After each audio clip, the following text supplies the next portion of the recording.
Fiona, hi, welcome to the Female Startup Club podcast. Thank you so much for having me. Happy New Year, by the way. Yes, it's an exciting new year. I'm so excited to finally be done with 2021, and I'm so looking forward to 2022. Oh my God, I hear that. I'm like done with 2021. I'm like, bring on the new energy and the new vibes and all the good stuff that's going to come from 2022. But you had a really big year last year. I'm actually surprised that you say that because I imagine for you launched this new business, you skyrocketed with it, and you've had so many exciting things on the go. Yeah, 2021 has been a fast year for us. We launched the business in April, not really knowing, how to launch a business, and we kind of just learned on our way. So I'm excited for 22 because we kind of have, a few months under our belts. We know a little bit better how to do certain things.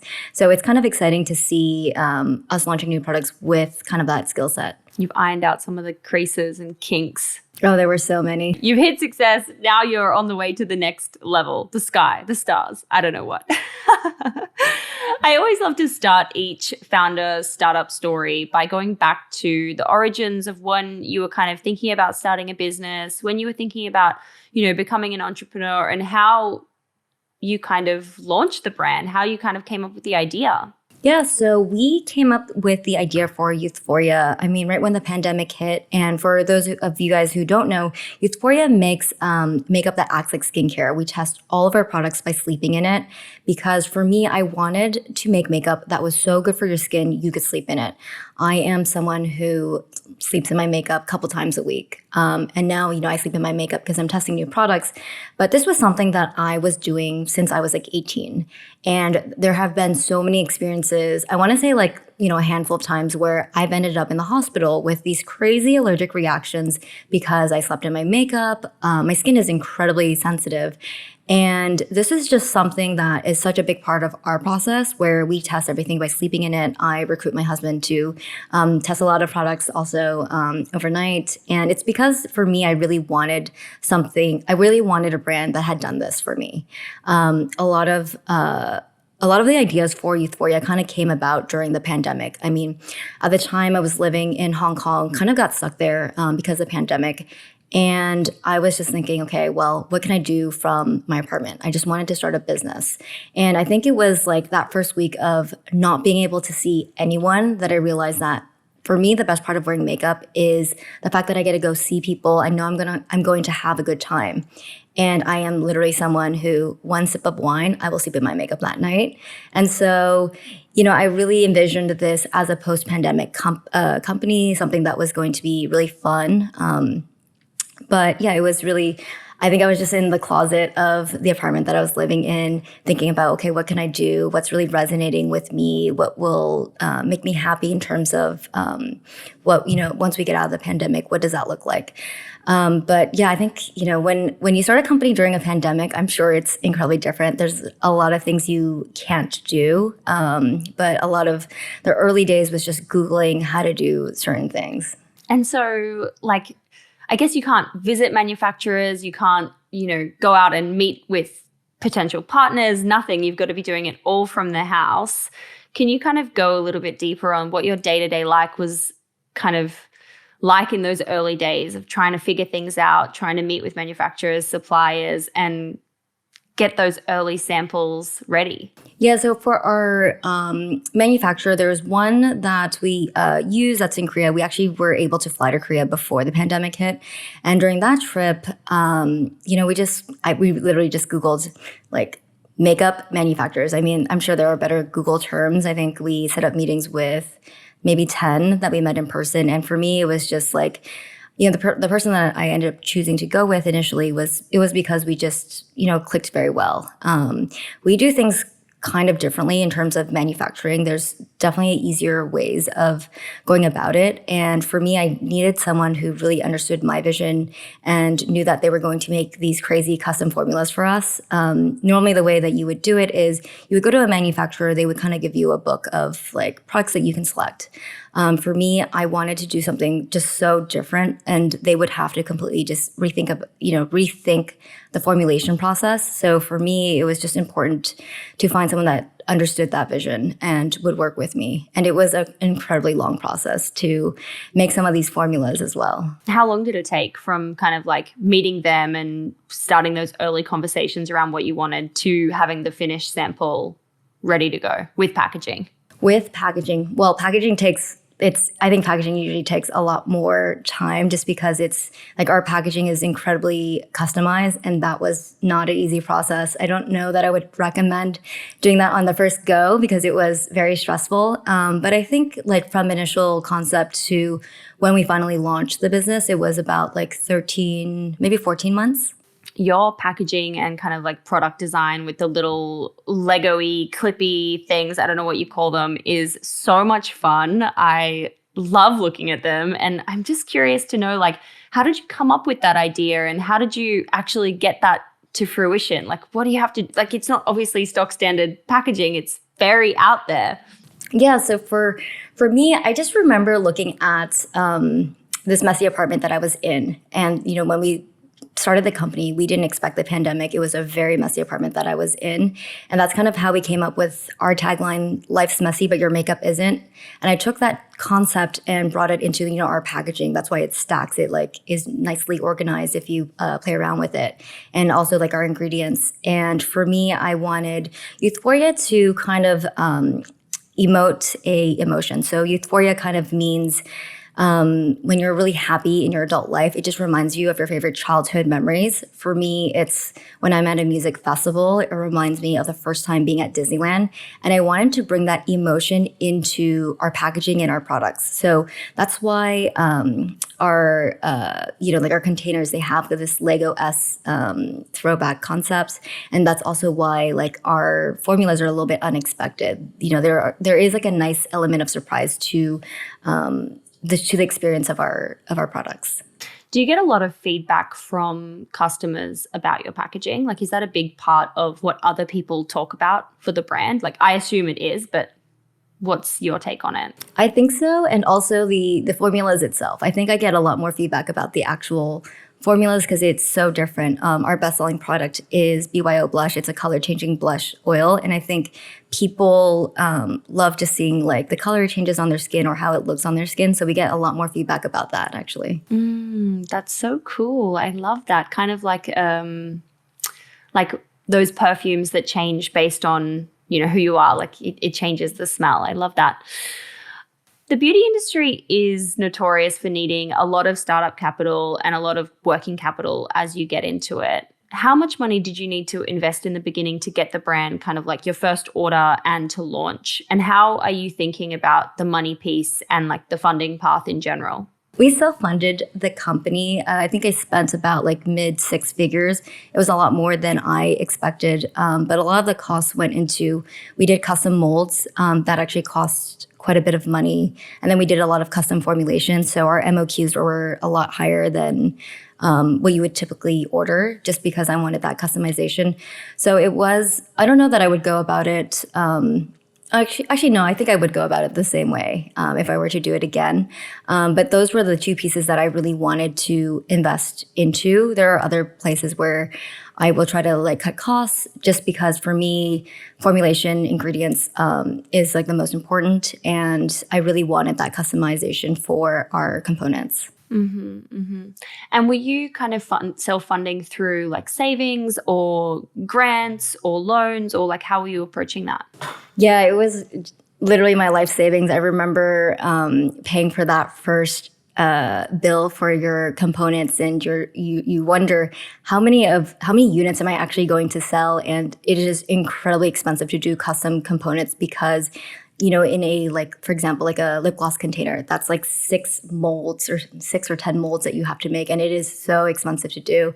And I remember just thinking like, is this really what I want to invest in? Is packaging so important that I have to do this? And I think I just had a gut check of like, I really want to do this. And to go back to your earlier question, like, how do you actually make components like this?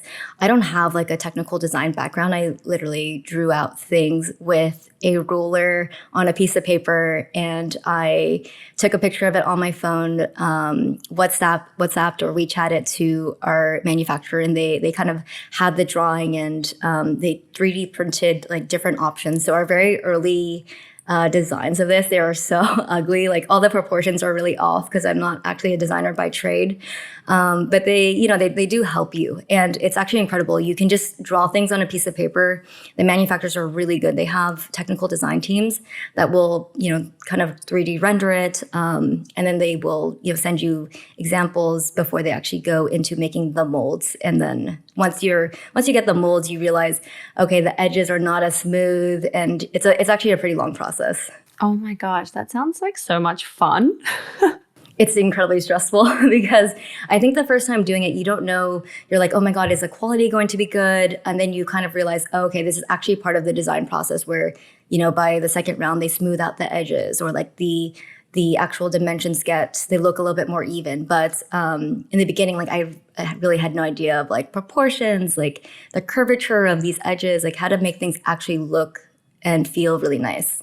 Have you kept the same packages from like your first approved kind of concepts, or has it already evolved into different things like further down the track? Yeah, we've changed the packaging for BYO Blush. We added a green tint to the bottle. So originally it was like a clear bottle on the bottom. And I think what I realized is that a lot of people like to put makeup next to a window, and that was really affecting the formula. So I added a green tint to it to protect the formula. But this was something where we figured it out right away, pretty much a month into launching the business. And I was already thinking about, okay, how can I improve the packaging this next go around? But that's kind of like my process. If there's an improvement that I can make, I will try to make it as fast as possible. Does that also mean you were kind of doing like you said you had to do bigger minimum orders for the actual like formulation itself, but for the packaging you were doing smaller orders so that you could iterate, or were you kind of like doing big orders and then having to like throw it away? No, it was always big orders. I mean, we didn't throw it away. We ended up selling through all of it. But when you decide to do custom packaging, like even using standard molds, but just like your label screen printed on it, it's usually the MOQs for that is 10,000. So packaging MOQs are always going to be larger than formula MOQs. But when you make a mold, you kind of think about, okay, how many units am I going to sell more than 10,000? Like that's kind of my thought process for it. This is a nice segue into like the lead up to your launch and how you were planning to sell out of, thousands and thousands and thousands of units. What was your thoughts in the lead up? What was the launch plan and how did it go? I had no plan. It was an incredibly stressful launch week. I had just moved from Hong Kong to the US. I moved because I knew that I needed to be on TikTok. From the early days of starting the business, I knew I just wanted to be on TikTok and to make a product that would work well for TikTok. And so I moved back from Asia just really to be on TikTok. So I had no furniture. I had like a folding table trying to launch the website. And I was thinking like, should I have a launch plan? For me, I was just ready to turn on the website and see what happened. And when you do that and you have no plan, you launch your crickets and you start wondering, oh my God, did I make a big mistake? Did I spend like literally all of my life savings to do something and I wasn't sure about it? It took about like 2 weeks to kind of pick up some traction.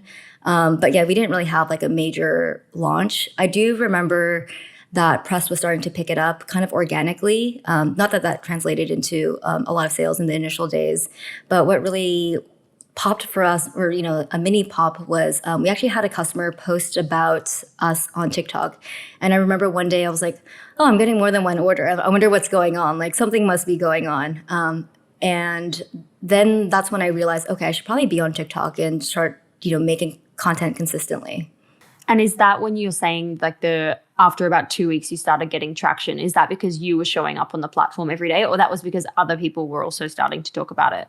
Yeah, that was because other people were on the platform. I think as soon as I saw 2 people post about us on TikTok, I was like, okay, let me just make a throwaway TikTok. And I think it was like my third one that went pretty viral. And then and then we had a series of videos that go viral and other people going viral on it.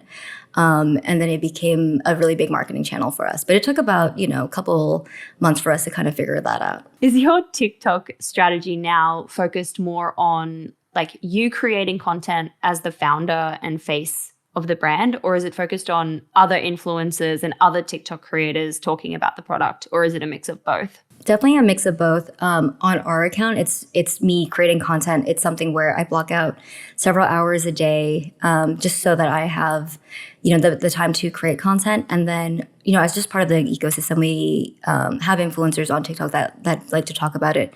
And of course, like our customers, sometimes we find that they also post on TikTok as well. And it does help just to have a lot of people creating content all at the same time. And I think you guys have something crazy like 50 million views or something like that on TikTok now. Yeah, that happened pretty quickly. Not all of it is from the Youthforia account. It's definitely a mix of us and the influencers. Holy moly, that's so crazy. How have you started to like diversify your channels, and what else are you using to, drive customer acquisition, or is TikTok the go-to channel? TikTok mostly, but we also repost a lot of our TikToks onto Reels, and Reels is a great channel. I think for us, just because our products are so visual, just the use of social video, whether it's on TikTok or on Instagram Reels, it's just been so beneficial for us. Gosh, that's so exciting. What's your marketing plan kind of for Q1 of this year and moving into this year in general? Does it change? Does it stay the same? Are you kind of bringing on new channels? What else are you doing? I think it's still going to be mostly TikTok and Instagram Reels. We've been experimenting with paid Instagram ads. We haven't found a ton of success yet. But we'll experiment with different things. We might try YouTube ads, a different mix of paid channels, but they, to be honest, haven't really been that beneficial for us. Most of our customer acquisition is organic through social. We're actually preparing for a new launch, and this is the first time where we have a few, we have a lot more experience under our belts. We know, how to look for influencers, how to seed. We're going through this with a slightly different approach. Like the last time I launched a product, I just turned on a website, and it was very stressful to do it that way. This time, we're building hype going into this product launch. I'm creating a lot of content, and I think about launches now in a way where I'm like, how many TikToks can I make about a product? Before it used to be like, okay, like what are the benefits? But now I'm thinking about it in a way that's like, what can I storytell? I can talk about why I decided to make a product. Here's like all these ingredients that are really great about it. So I'm pretty excited for Q1 launch. I mean, it's going to look very different just because it's the first time we're adding a new product to the mix. How long in advance are you kind of building the hype, like before it actually launches? What's that kind of time period? Well, this time we're going to do it for about like 20 days, I think, just so that we kind of know what's going to land. But it's pretty exciting because for me, I'm at this point, I'm making 2 TikToks a day just to see what's going to resonate with our social audience. And I never really know until I actually do it. And in hindsight, what is it that resonates? Like, what are the kind of videos that have worked really well for the Youthforia channel? Or Reels on your Instagram channel? I think people like to know why I created a product, what was my thought process behind it. A lot of people love watching the blush change on different skin tones, like why I created something like that, because it was so different. So I do a lot of storytelling of like why I wanted to create this product or how I went about testing it and things like that. And like, just to ask one more question on this, how do you actually map out what you're going to do? Like, do you just make a plan the day before, or do you have like a month worth of content ideas like in a spreadsheet, or is it literally just like show up and see what you're in the mood for? Or like, how do you kind of, and I'm asking for other brand owners who are listening, who are like, oh, maybe getting a bit stuck on the TikTok and the Reels kind of journey. How do you approach the strategy and planning for it? I don't actually have a big plan for TikTok. TikTok is a little bit more reactive. For Instagram, we plan about like 1 or 2 months ahead with knowing that we're going to slot in TikToks that I'm creating, just because like you can be very topical. I created this series of Y2K makeup trends that are making a comeback, and that is very topical based off of either it's like the Met Gala and I'm doing it the morning of, and I'm staying up the night before looking at all the looks to know what I'm going to talk about. That stuff is very reactive. But there's other things where I know I'm always going to talk about certain ingredients, or, I have these content pillars that I know I can go back to, or like why I created this, or I talk about like, I don't know, making my husband also test in these products, or like situations when I was younger where I wish this product existed. There's certain pillars I always go back to, but it's usually like morning of, I will know generally, I might do a Y2K makeup trends video. I might do let's talk about this feature. I might do a makeup tutorial. But it's very dependent on, what's going on that week. I make, kind of like two to 3 day plans. I don't do anything further out, just for TikTok. Wow, that's so interesting. And how cool. Wow, 2 videos a day is a lot. To be doing that and like posting on other channels and everything, like as the founder. Yeah, I think for me, my biggest advice is, if you're going to create this much content, pick a content style that is very easy for you to do and produce. For me, there are certain styles where I just know I'm not good at. I can't make these like fast cuts, these crazy edits. And there are other people that can do it in like 5 minutes or less.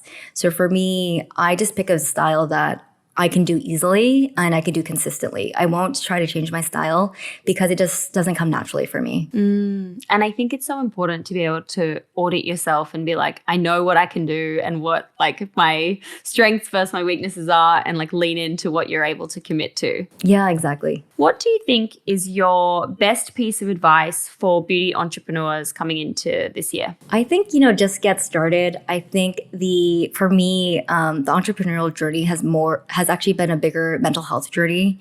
And you find out so much about yourself going through this journey. So, I wish I had just gotten started. I'm a very different person now than I was even like a couple months ago. And it does get very, I feel like you just develop like a resilience over time with dealing with these different situations. So, it's something where there's no reason to wait. I love that. Thank you. We wrap up every episode with a series of 6 quick questions, some of which we might have covered, some of which we might not have, but I ask them all the same. So question number 1 is, what's your why? Why are you doing what you're doing? I really wanted these products that didn't exist on the market.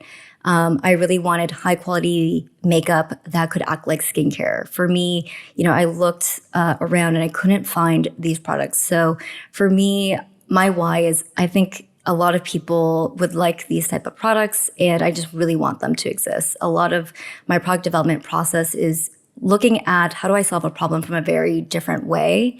And that really drives me, just, kind of creating new concepts of how to solve a problem and creating like a really nice sensorial experience for the customer. That is so cool. I love that.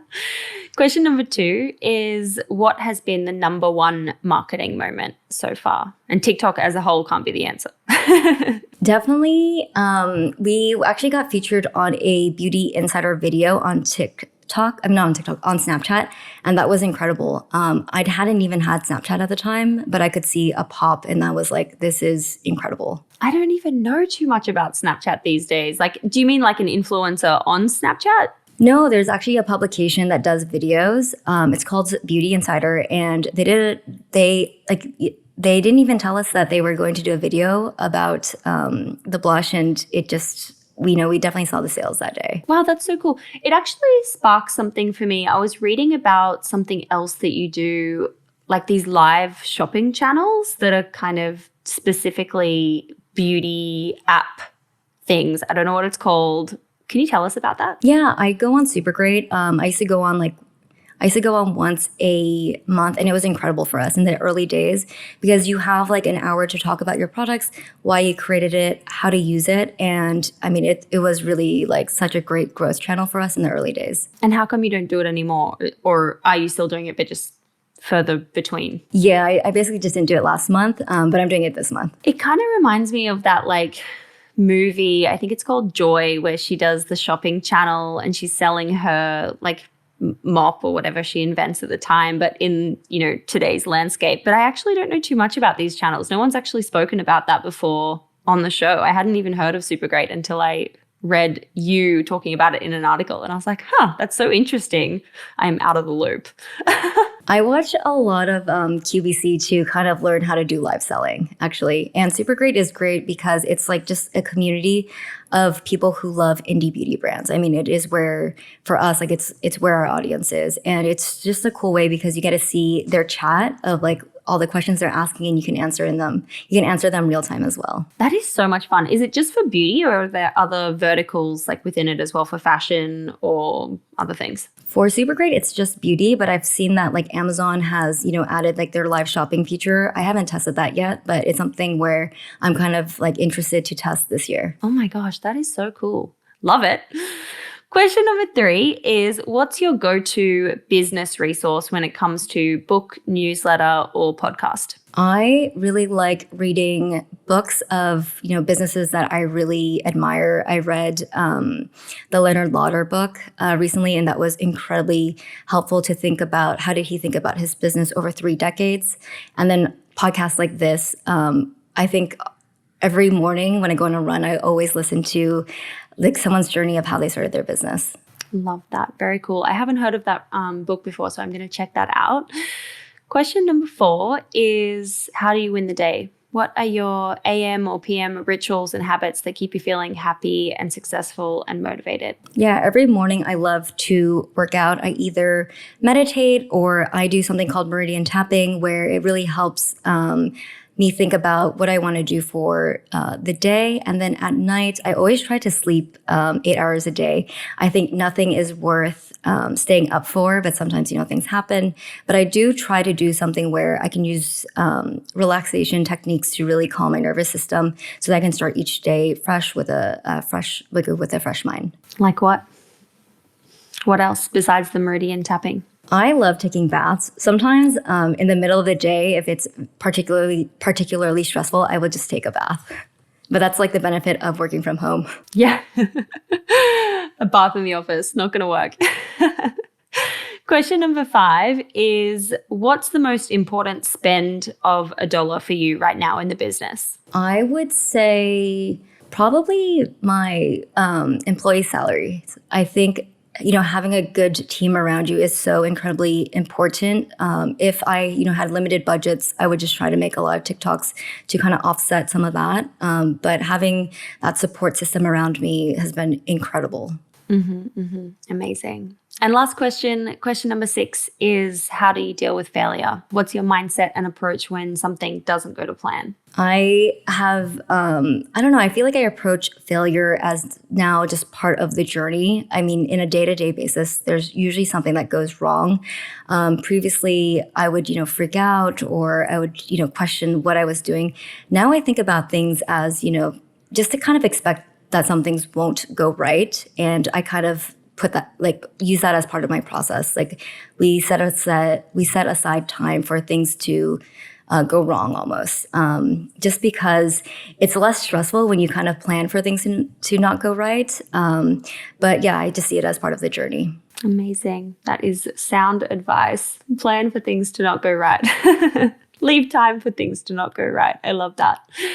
Fiona, thank you so much for taking the time to come on the show today and share your journey with Youthforia. I'm so excited to keep watching you grow and all the things you're going to launch this year in 2022. Thank you so much.